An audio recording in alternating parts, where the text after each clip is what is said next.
Assalamualaikum warahmatullahi wabarakatuh dan selamat datang di kanal YouTube saya. Di video kali ini kita akan membahas mengenai materi pembelajaran. Tapi sebelum itu perkenalkan, nama saya Siti Nurfadila Rizky. Saya merupakan mahasiswa Pendidikan Bahasa dan Sastra Indonesia, Universitas Negeri Makassar. Nah, pada kesempatan kali ini kita akan membahas mengenai yang pertama, pengertian materi pembelajaran, yang kedua, jenis-jenis materi pembelajaran, dan yang ketiga, urutan materi pembelajaran. Yang pertama yakni pengertian materi pembelajaran. Materi pembelajaran adalah pengetahuan, keterampilan, dan sikap yang harus dikuasai peserta didik dalam rangka memenuhi standar kompetensi yang telah ditetapkan. Materi pembelajaran menempati posisi yang sangat penting dari keseluruhan kurikulum yang harus dipersiapkan supaya pelaksanaan pembelajaran bisa mencapai sasaran. Sasaran tersebut harus sesuai dengan kompetensi inti dan kompetensi dasar yang harus dicapai oleh siswa. Ini mengisyaratkan bahwa materi yang ditentukan untuk kegiatan pembelajaran harusnya materi yang benar-benar menunjang tercapainya kompetensi inti dan kompetensi dasar dan tercapainya indikator kompetensi yang diharapkan. Pembahasan yang kedua yakni jenis-jenis materi pembelajaran, meliputi pengetahuan, prosedur, keterampilan, dan nilai.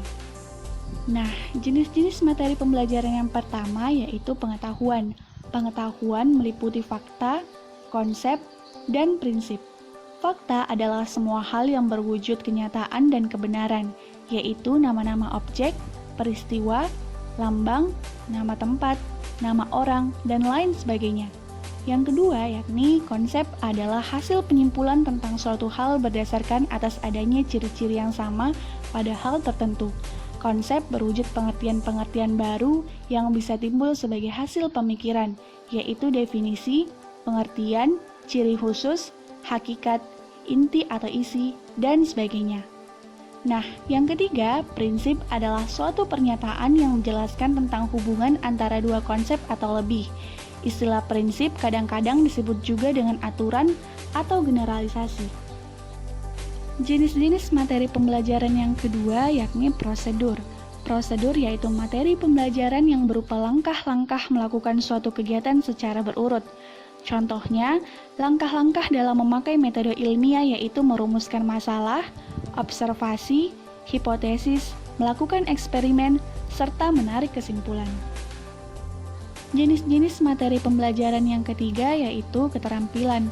Keterampilan adalah upaya melakukan suatu jenis kegiatan tertentu.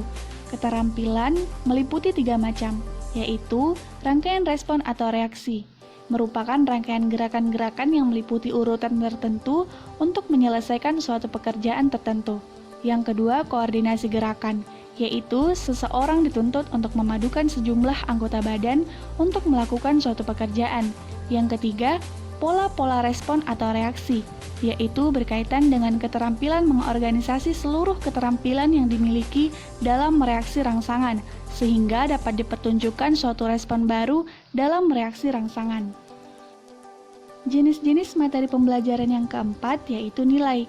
Nilai berkaitan dengan hasil belajar dari aspek sikap atau interest atau minat siswa dalam mengikuti materi pembelajaran yang disajikan guru. Nilai-nilai berupa apresiasi atau penghargaan terhadap sesuatu dan penyesuaian perasaan sosial. Nah, selanjutnya, pembahasan yang ketiga yaitu urutan materi pembelajaran. Urutan penyajian materi pembelajaran berguna untuk menentukan urutan proses pembelajaran. Tanpa urutan yang tepat, jika di antara beberapa materi pembelajaran mempunyai hubungan yang bersifat prasyarat, akan menyulitkan peserta didik dalam mempelajarinya. Misalnya, materi tentang struktur puisi belum dipelajari, maka peserta didik tentu akan mengalami kesulitan dalam membuat sebuah karya puisi.